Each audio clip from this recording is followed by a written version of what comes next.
what? No, we are not here.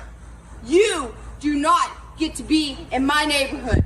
I have pull, and you are done. This neighbor would rather let an 80-year-old widow lose her home due to city fines than spend a few dollars on a set of curtains. You heard that right. Today, I confronted the purest form of selfishness. This is Sarah. Since her husband died a decade ago, she has lived alone. Her grief is compounded by a towering hedge that swallows up all the sunlight and turns her house into a dark cave. Recently, the city sent a cruel warning. Cut it down or face huge fines. Handing me the notice with trembling hands, she whispered, "I just want to see the sun again." I started the hedge trimmer, determined to bring light back into her life. But as soon as the first branches fell, Karen, my neighbor across the fence, burst out with a furious expression. "Stop right now! You're destroying my privacy!" She shoved her phone in my face, threatening to call the police.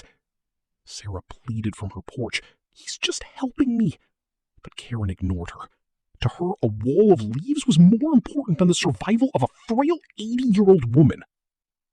I didn't have time for these cheap tricks.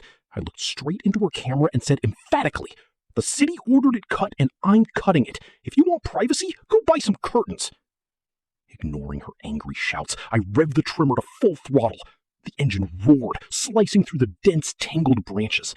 I cut through the enormous green wall, leaving behind perfectly straight, satisfying lines.